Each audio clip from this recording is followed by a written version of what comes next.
नमस्कार दोस्तों, हमारे यूट्यूब चैनल एग्जाम लर्नर में आपका स्वागत है। दोस्तों, आज के इस वीडियो में हम लोग यूपीपीएससी यानी कि उत्तर प्रदेश लोक सेवा आयोग द्वारा आयोजित जीआईसी और जीडीसी यानी कि गवर्नमेंट इंटर कॉलेज और गवर्नमेंट डिग्री कॉलेज प्रवक्ता परीक्षा 2021 के लिए समान अध्ययन पेपर में भारतीय राज्य व्यवस्था का चौथा पार्ट आज देखेंगे हम लोग। इसके पहले 3 पार्ट वह अपलोड हो चुका है। जो लोग नहीं देखे हैं, चैनल के प्लेलिस्ट में जाके आप देख सकते हैं। ऊपर आई बटन पर क्लिक करके वहाँ से भी आप देख सकते हैं। तो दोस्तों, वीडियो को लाइक शेयर कर दीजिएगा। चैनल पर पहली बार आए हैं तो चैनल को सब्सक्राइब कर लीजिएगा, साथ में बेल आइकन को प्रेस कर लीजिएगा, जिससे आने वाले अगले वीडियो का नोटिफिकेशन आपको पहले मिल जाए।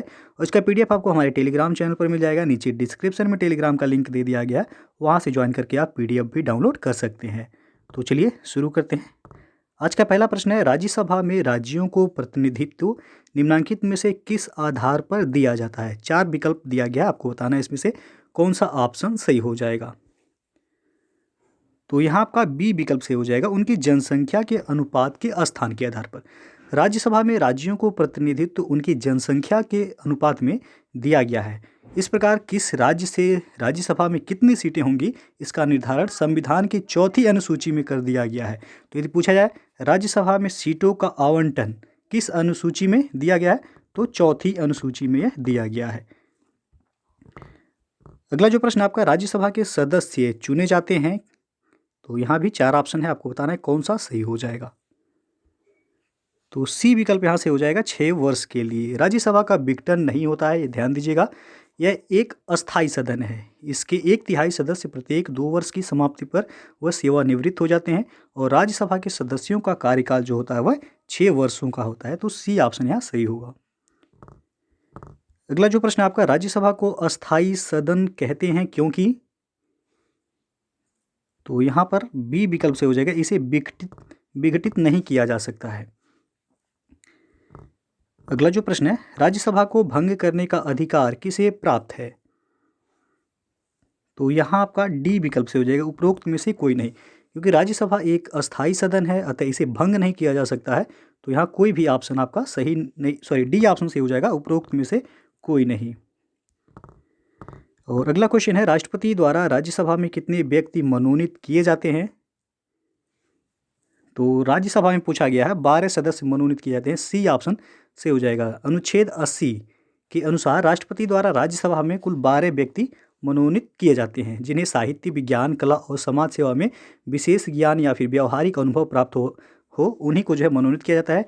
और याद रखिएगा, संविधान का 126वां संशोधन, जो कि लोकसभा में एंग्लो इंडियन को राष्ट्रपति द्वारा जो 2 सदस्यों को मनोनीत किया जाता था, वह अब व्यवस्था जो है खत्म कर दिया गया है। और अगला क्वेश्चन है, वो लोकसभा के स्पीकर का निर्वाचन होता है। तो यहाँ 4 ऑप्शन दिया गया, आपको बताना है कौन सा सही होगा। तो सी ऑप्शन यहाँ से हो जाएगा, लोकसभा के सभी सदस्यों के द्वारा। लोकसभा के स्पीकर यानी कि अध्यक्ष का निर्वाचन वह लोकसभा के सभी सदस्यों के द्वारा किया जाता है। अगला क्वेश्चन है, संसद के 2 सत्रों के बीच अधिकाधिक अंतराल होना चाहिए। ए ऑप्शन है 4 महीने का, बी है 6 महीने का, सी है 1 वर्ष का, और डी जो समय राष्ट्रपति निर्धारित करे। तो यहाँ आपका बी विकल्प सही हो जाएगा, 6 महीने का। अनुच्छेद 85(1) में कहा गया है कि एक सत्र की अंतिम बैठक और आगामी सत्र की प्रथम बैठक के बीच 6 माह से अधिक का अंतर नहीं होगा। इस प्रकार 1 वर्ष में कम से कम 2 बार बैठक होना वह अनिवार्य है। तो बी ऑप्शन यहाँ सही हो जाएगा। अगला क्वेश्चन है, संसद के दोनों सदनों का संयुक्त अधिवेशन आयोजित होता है। तो यहाँ 4 कथन दिया गया है, आपको बताना है कोड के माध्यम से कौन सा सही होगा। तो पहला है भारत के राष्ट्रपति के निर्वाचन के लिए। तो यहाँ जो है आपका सही नहीं होगा। संसद के दोनों सदनों का संयुक्त अधिवेशन भारत के राष्ट्रपति के निर्वाचन के लिए आयोजित नहीं होगा। दूसरा है भारत के उपराष्ट्रपति के निर्वाचन के लिए, तो ये भी सही नहीं होगा। संविधान में संशोधन से संबंधित विधेयक को पारित करने के लिए, तो ये भी आपका जो है सही नहीं होगा। और चौथा है एक ऐसे विधेयक पर विचार करने और उसे पारित करने के लिए जिस पर दोनों सदनों में मतभेद हो। तो ये आपका जो है सही हो जाएगा। तो यानी कि आपका चौथा यानी कि केवल 4 डी ऑप्शन सही हो जाएगा यहाँ। और अगला प्रश्न है, भारतीय राजनीतिक व्यवस्था में इनमें से कौन सर्वोच्च है। पहला है सर्वोच्च न्यायालय, दूसरा संविधान, तीसरा संसद और डी है धर्म।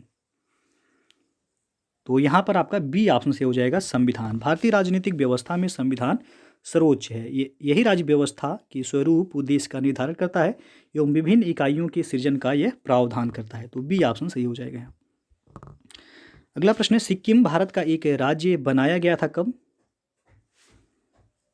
तो ये बनाया गया था 35वें संशोधन के अंतर्गत 1974 में। 1974 के द्वारा 1974 के द्वारा सिक्किम को भारत में सहयुक्त राज्य के रूप में शामिल किया गया था और 36वें संविधान संशोधन 1975 के द्वारा सिक्किम को 22वां राज्य का दर्जा प्रदान किया गया था।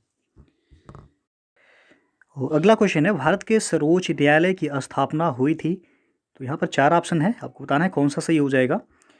तो यहाँ डी विकल्प सही होगा, भारतीय संविधान के द्वारा। भारत के सर्वोच्च न्यायालय की स्थापना संविधान के अनुच्छेद 124 के द्वारा हुई है। और अगला क्वेश्चन है, भारतीय सर्वोच्च न्यायालय में न्यायाधीशों की नियुक्ति कौन करता है?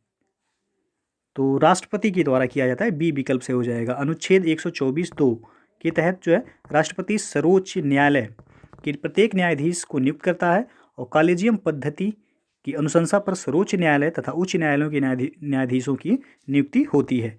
तो बी ऑप्शन यहाँ से हो जाएगा, राष्ट्रपति के द्वारा। अगला प्रश्न है, उच्चतम न्यायालय के न्यायाधीशों की संख्या की वृद्धि करने की शक्ति किसके पास है? तो यह संसद के पास है, सी ऑप्शन यहाँ से हो जाएगा।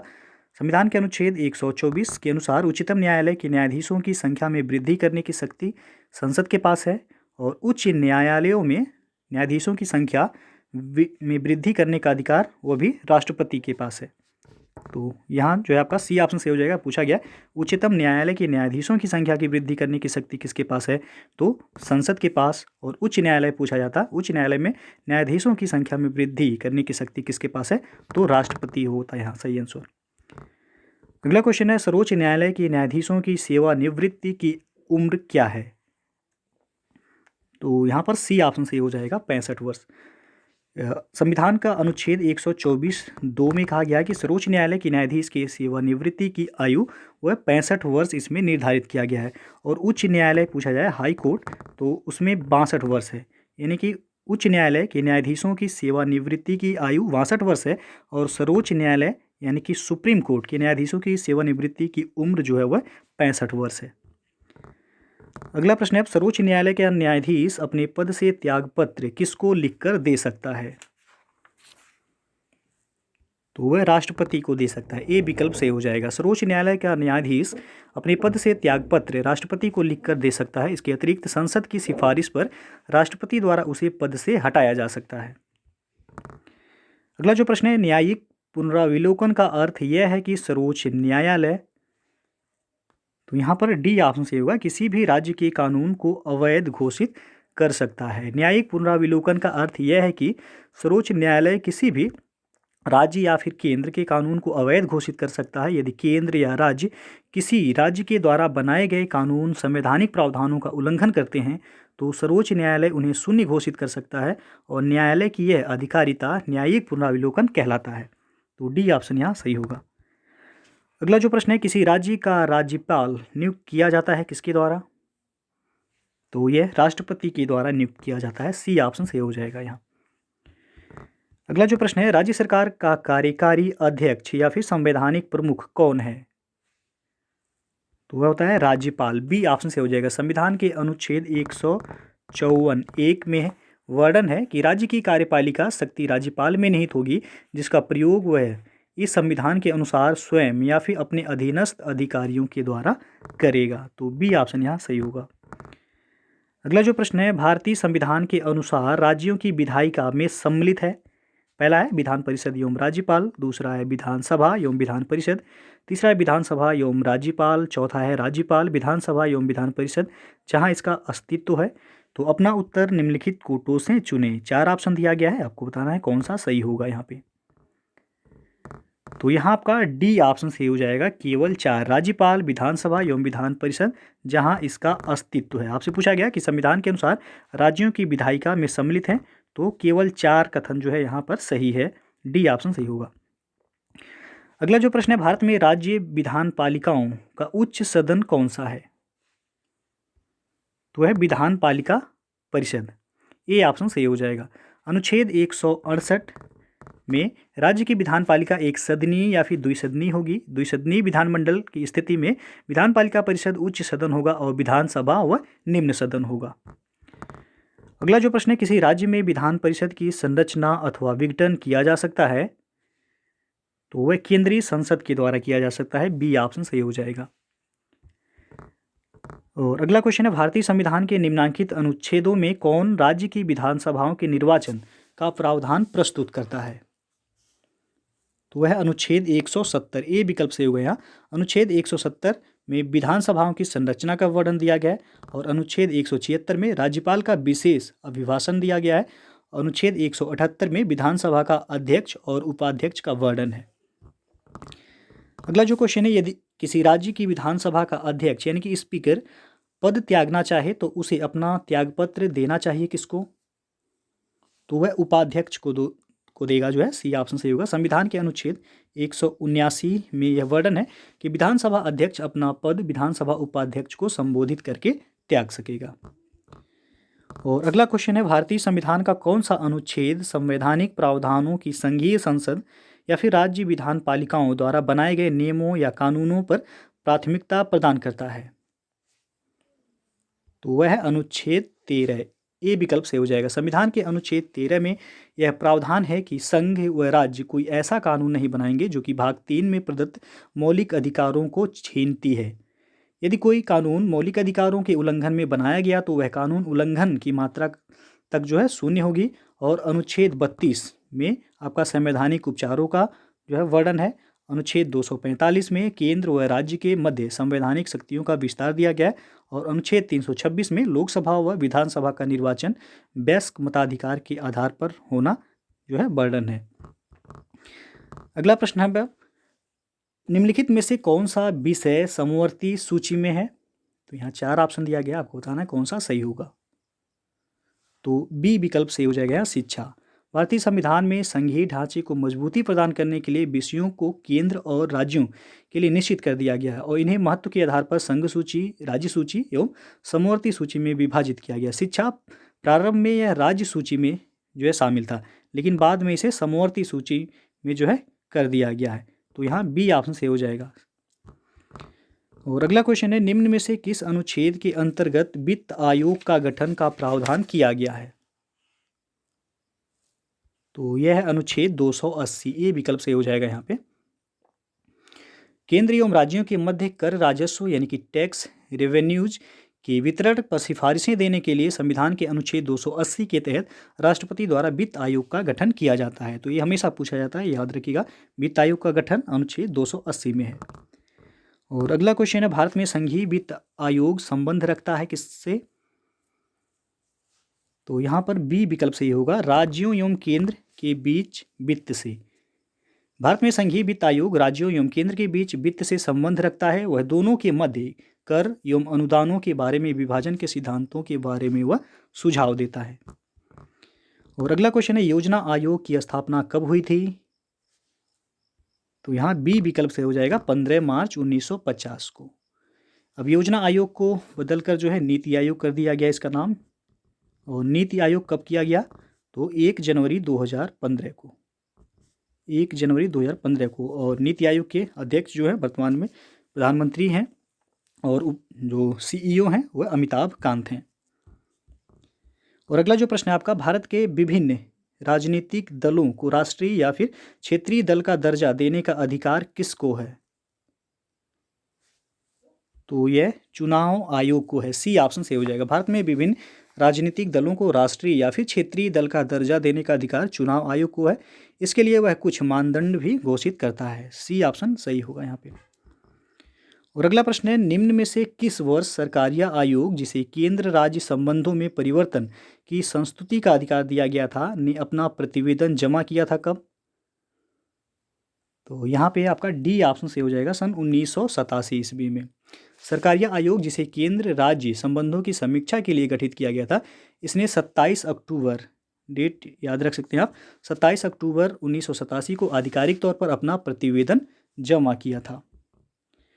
और अगला क्वेश्चन है, पंचायत के चुनाव कराने हेतु निर्णय किसके द्वारा लिया जाता है, तो यह राज्य सरकार के द्वारा लिया जाता है। बी विकल्प से हो जाएगा। पंचायतों को संविधान की 7वीं अनुसूची में राज्य सूची की प्रविष्टि 5 का विषय माना गया है।